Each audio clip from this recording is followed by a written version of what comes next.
It pains me to think how much money over the years I have spent on courses and spiritual mentors. Thousands, thousands and thousands. And here are 8 red flags that probably would have saved me about 90% of that money and possibly even a few friendships.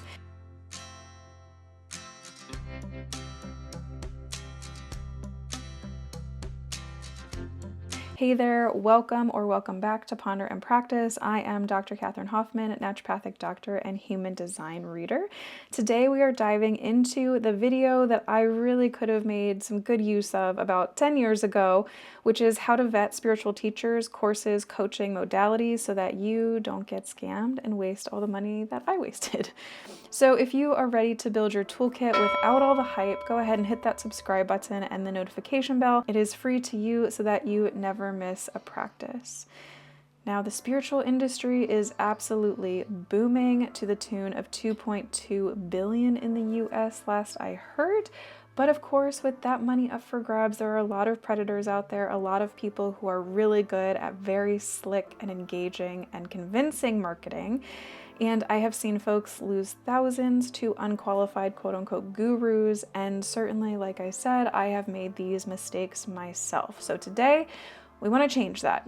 We're going to have an 8-point checklist grounded in both ethics and common sense, and hopefully provide some of that awareness so that you can spot the slick marketing and say, no, that's not for me. I don't need that. I'm actually okay, and I have other tools that are going to work just as well, if not better. The red flag number 1 is that folks are claiming exclusivity or saying things like, I'm the only one who has access to this ancient secret. Another way that you might hear this is, I channeled this, or my guides told me this secret. Ethical teachers are there to empower folks, to teach information, to teach practices. They are not there to gatekeep. And may I remind you, there is absolutely nothing new under the sun. So if someone is saying that all of a sudden they have this very unique, never before seen inspiration, this is a really good clue to question what they are saying to you. Red flag number 2, pressure tactics and urgency. This is great marketing. It is really important to be aware of as a consumer. If folks are really emphasizing, oh my gosh, there's only 5 spots left and you better enroll or you're gonna miss out forever and then you're never gonna get to where you wanna go on your path. No, this is not true. Real growth doesn't expire. Spiritual growth does not expire. Learning is happening all the time, regardless of what coach or mentor or courses you are enrolled in. Pressure tactics work because it activates that sense of urgency for us, but you don't need to participate in it. The caveat I have here is that limited spots sometimes is true, because there's only so many, like if you're going into a group mastermind or if you are working with somebody one-on-one, they may only have so many spots on their calendar. So there can be a little bit of a gray area there. But for the most part, if people are really hammering home this exclusivity and like this pressure and urgency sort of thing, ask some questions. Is this really something that you need to be a part of? Probably not. Red flag number 3, unverifiable claims and claims that are too good to be true. If somebody's saying, I healed 1,000 people, you have to trust me. I know what I'm doing. Absolutely. And I'm never wrong. Huge red flag. Ask for some evidence, ask for some testimonials if it's an industry where that is appropriate and ethical. If somebody has some referrals, their real names, people you can talk to, how did this process go for you? Of course, these folks are going to be biased towards the program or the person that you're looking at working with, but it can be helpful to gather some additional information. If somebody is saying that they are never wrong, that their program works for everyone, that they've never had to adjust it, that their protocol is the protocol, these are some red flags. This isn't to say that their process doesn't work for anyone, but often, and I can say in my work as a naturopathic doctor, not everything works for everyone. Even if there's something that works for like 90% of people, there's still going to be those 10% of folks that we need to adjust the plan. And so if you are thinking about working with someone who has these really grandiose claims, I would ask, well, if it doesn't work for me, what are you going to do instead? How are we going to adjust this if X, Y, or Z doesn't really pan out and work in my case? And they should be able to answer those questions. Red flag number 4 is no clear refund policy for high ticket courses, coaching, mastermind groups, etc. A lot of legitimate programs will offer like a 14 to 30 day, no questions asked, money back guarantee.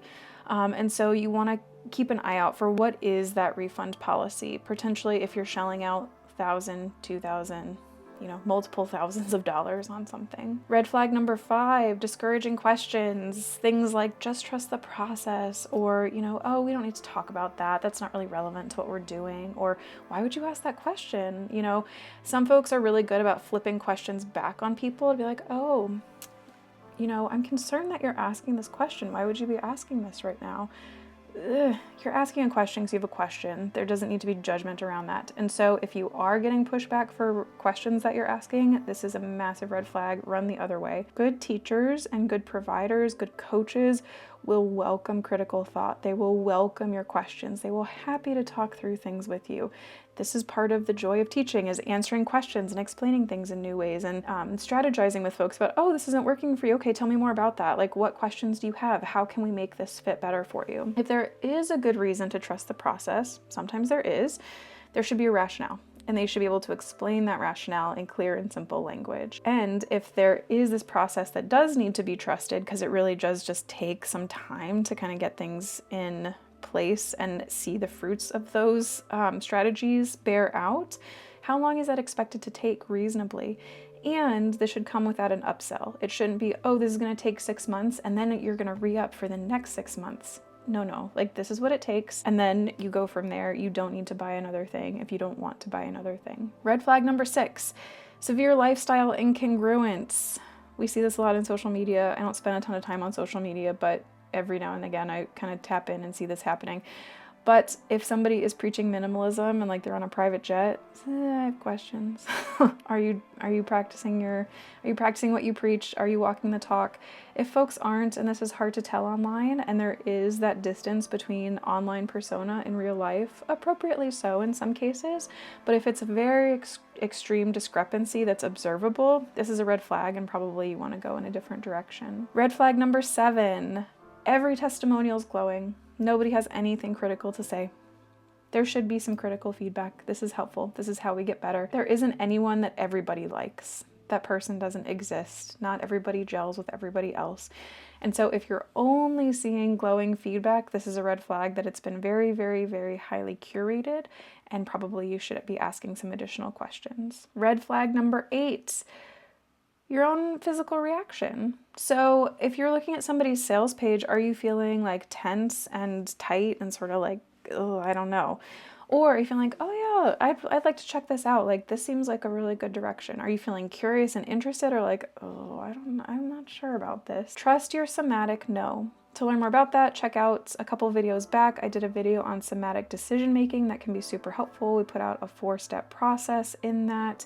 So trust your own knowing, trust your intuition, trust your body's awareness. There's information that comes in that we don't have conscious awareness of, but our body does. Our eyes have seen it, our ears have heard it, our senses have taken it in. It's just flown beneath the radar. And so your body has access to that information that you can't necessarily consciously think about. So trust that information. So on the flip side of that, we want to know what do we actually want to look for? What are the green flags that let us know, okay, yeah, this is potentially somebody who is reputable, ethical, has some integrity, probably worth working with. Transparent pricing. You know exactly how much things are going to cost before you get started. There's no add-ons as you go. It's just very clear and upfront.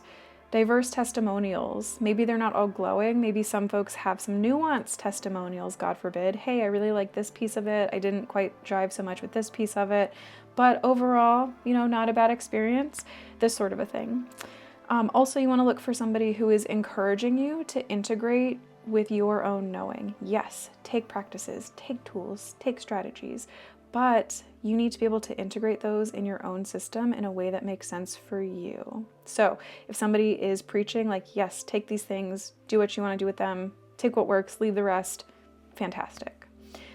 Ethical mentorship, ethical coaching feels expansive. It doesn't feel contractive. You shouldn't be shamed, right? You shouldn't be feeling uncomfortable because you're constantly getting pitched. There's a constant sales pitch. There's a constant upsell. There's always something else that you're supposed to be buying into.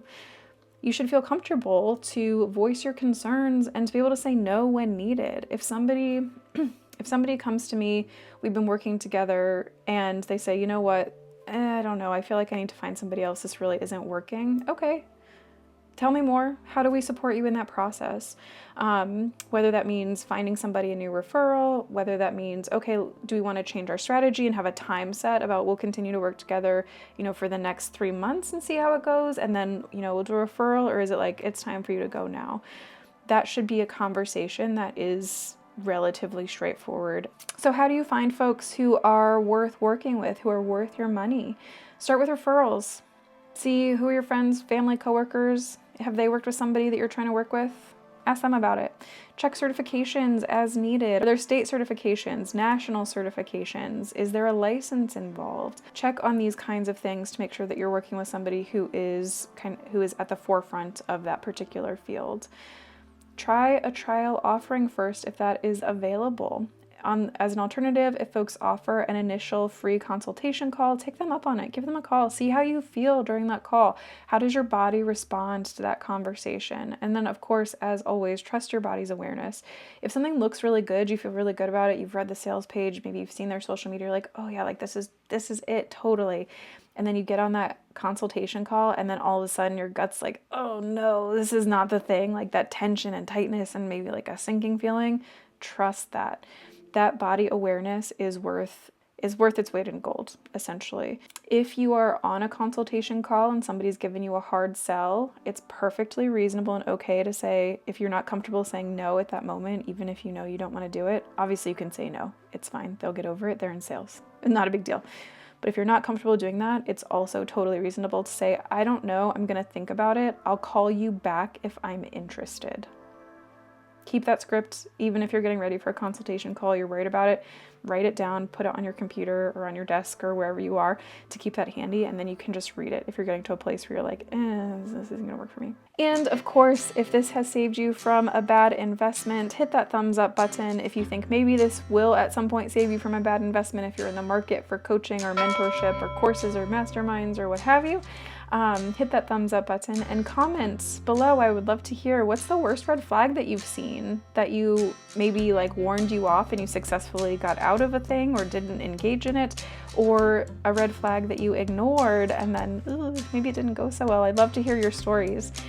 With all of that said, always lovely to spend some time with you here today, and I will look forward to seeing you on the next one. Take care.